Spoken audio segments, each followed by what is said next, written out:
This is the X-Zone Broadcast Network, broadcasting worldwide on broadcast affiliates and satellite program providers, including CNN Broadcast Network, Sirius Satellite Network, Star Media, Good News Radio Network, Angel Broadcast Network, Wiki Broadcast Network, and WPBN TV.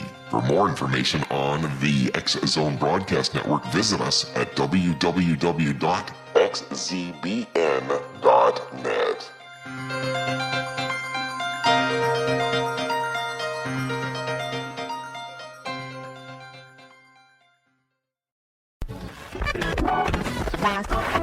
All Hit Radio.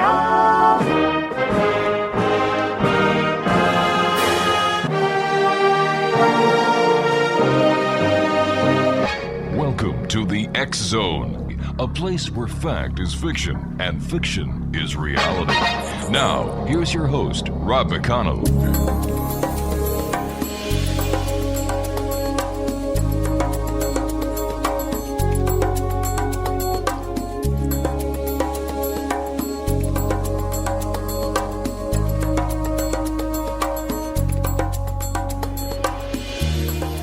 And welcome to the X-Zone, everyone. My name is Rob McConnell. For the next 4 hours, I'm your host and your guide as together we cross the time-space continuum to this place that I call the X-Zone. It's a place where people dare to believe and dare to be heard. It's a place where fact is fiction and fiction is reality. And the X-Zone comes to you Monday through Friday from 10 p.m. Eastern until 2 a.m. Eastern on the X-Zone Broadcast Network and our growing family of broadcast affiliates around the world. Our email address is xzone@xzoneradiotv.com. On all social media sites, X-Zone Radio TV, and our website is www.xzoneradiotv.com. My first guest tonight, X-Zone Nation, is Bob Schroeder. He is the author of a book entitled Solving the UFO Enigma, How Modern Physics is Revealing the Technology of UFOs. The book focuses on the evolution of modern physics and how recent theories are pointing toward a possible explanation of UFO technology. Joining me now is Bob Schroeder. And Bob, welcome to the X-Zone. Hi, Rob. Thank you for having me on the show. Great pleasure. Tell me, how did you get involved in the world of UFOs? Okay. Actually, way back in 1957, I was 11 years old, and my family, we lived in Teaneck, New Jersey, which is just a couple miles west of New York City. And what happened, Rob, is one day, like many kids, I was standing out in my front yard. It was about 5 o'clock in the afternoon, early November in 1957, and I was looking up in the sky, a clear blue sky, but I was kind of hoping to see airplanes. And I come from a family of scientists and engineers, so I've always had an interest in airplanes, spaceships, that sort of thing. Right. And so I'm looking up at the sky, and coming up over the roof of my house was an object, a cylindrical-shaped object, gold in color, definitely metallic, up about 5,000 feet. And the house was just blocking my visibility. But as I watched, this thing was with its the long end pointing toward New York City, was heading directly east. And I looked at this, and I had very good eyesight. I just started wearing glasses recently, but as a kid, I definitely didn't wear them. And but anyway, I'm looking at this thing, and I could clearly see that the front end and the back end were just cut off. They were just squared off, and I could see that it was cylindrical, the way the shading was. But then, as I watched it, I saw another object behind it, just a round object that was no wider than the narrow width of the cylinder. And at this point, Rob, I have to admit that I was completely baffled. I had no idea what this thing could be. And I watched it and for a few minutes, and it was just going fairly leisurely. And at that point, I ran inside the house to get some of my brothers and sisters. I have 5 brothers and sisters, and I got a couple of them to come out, and they saw it too as it disappeared over the trees. But years later, maybe 2 or 3 years later, I started reading books about UFOs, and I read Major Donald Kehoe, and he was a major in the U.S. Air Force, and he wrote a couple of books on the UFO phenomenon. Well, to make a long story short, one of the things that he mentioned was that in November of 1957, there was a gigantic wave of UFOs across the entire United States. And I suddenly made the connection. What I saw was probably a UFO. Then a little bit later, I read about a French guy who had seen a cylindrical-shaped UFO where typical disc-shaped UFOs popped out one end of the cylinder, and he watched it. It was in the evening. He was out walking his dog, and he saw this gigantic cylinder. He thought it was easily half-mile to three-quarters of a mile in length, and as he watched it, Rob, one after another, these typical disc-shaped UFOs popped out the bottom, one by one. They would circle around a couple times around the cylinder and then shoot off in one direction of the compass, then another direction of the compass, and so on. And instantly, I made the connection. I realized what I had seen was probably one of these carrier or motherships, I think as they're referred to, and it was being followed by a typical disc-shaped UFO. All right, Bob, we've got to take our first 2-minute commercial break. Interesting story. I want to hear the rest of it when we come back.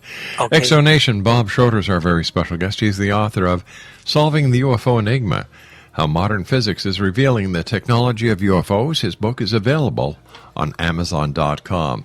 My name is Rob McConnell. This is the X Zone. Bob Schroeder and I will return on the other side of this 2-minute commercial break. Don't go away.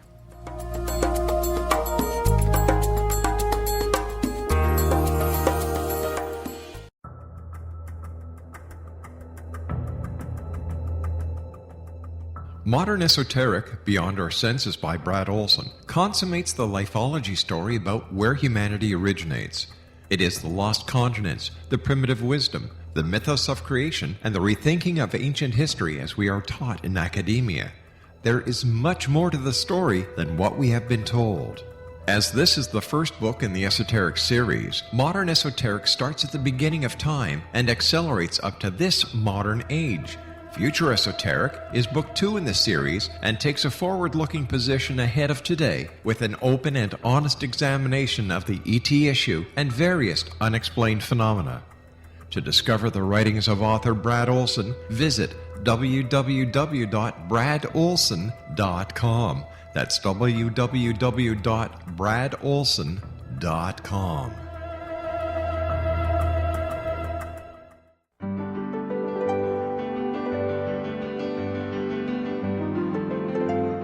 Named one of the world's greatest psychics, Elizabeth Joyce is now giving readings worldwide via Skype. Elizabeth Joyce is recognized for her clairvoyant ability to help find missing persons, her analysis of dreams, past life regression work, mediumship, and her accurate predictions. Elizabeth has been a frequent guest on the X Zone radio show with yours truly, Rob McConnell, now for several years.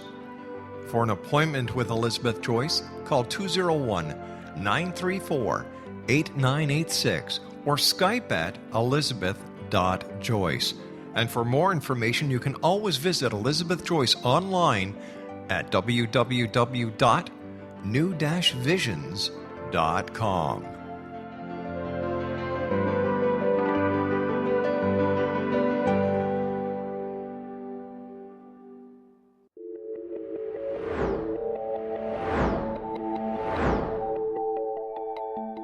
Do you have a dis-ease that you would like to alleviate through a natural means? Have you been contacted by angels, ghosts, or even extraterrestrials and want to validate these experiences? Or would you simply like to speak with someone who can help you find your life's purpose? I'm Dr. Joseph Mara, and I'm offering my services free of charge for first-time clients contacting me during the month of April. These free consultations include angel card readings, guided meditations, life coaching, and energy healing. If you have always wanted to explore these types of experiences but were skeptical or simply could not afford them, Then take advantage of this free special offer. Contact me through my website, aguidinglight, spelled LITE.com, to schedule your consultation today. Until then, I offer you love, light, and laughter.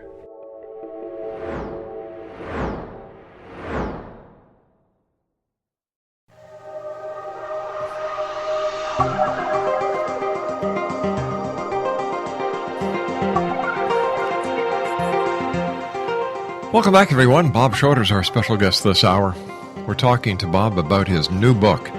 It's entitled Solving the UFO Enigma, How Modern Physics is Revealing the Technology of UFOs, and it is available on Amazon.com.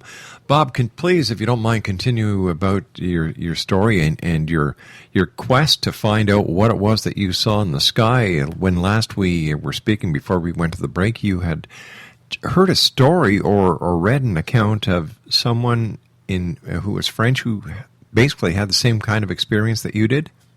That's right, except, Rob, in his case, in the case of the Frenchman, he actually observed the UFOs, the typical disc-shaped UFOs popping out of one end of the cylindrical UFO, probably what they call a mothership. And so when I had seen it, I only saw the cylinder and then the disc-shaped UFO following it in tandem, so at the time I really didn't know what it was, but later on I realized after reading about the UFO phenomenon that there was a connection between the disc-shaped objects and the cylinders, and they come in various shapes too. That happens to be one shape.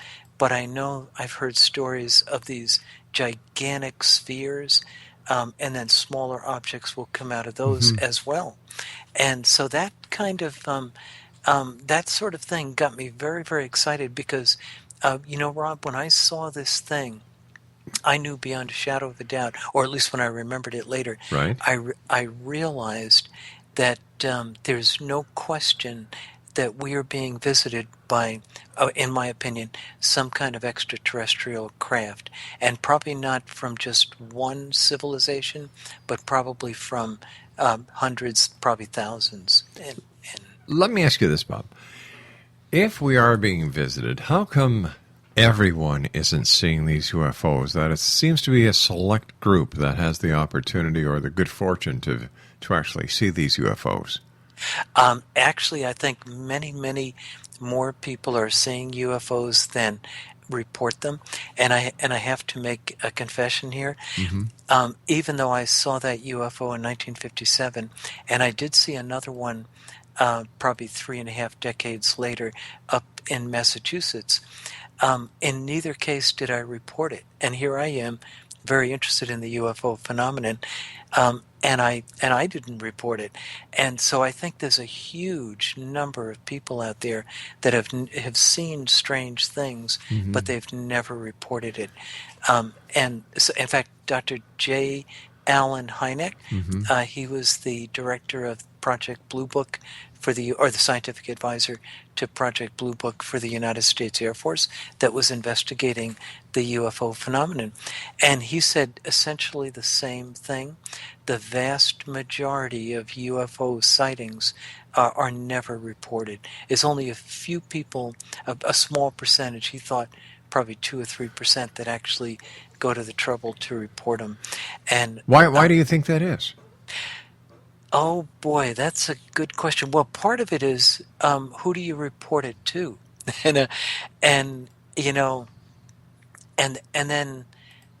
like if you report it to your local police department, odds are, it's just going to go into the circular bin, and the circular file, and if you go to the Air Force, they no longer take UFO reports. So that leaves private organizations, and most people are not familiar with those private organizations like NUFORC, the National UFO Reporting Center out in Washington State. Sure, Peter Davenport. Exactly. Yeah. And now I happen to know about it, and you know about it, but probably the average person doesn't. And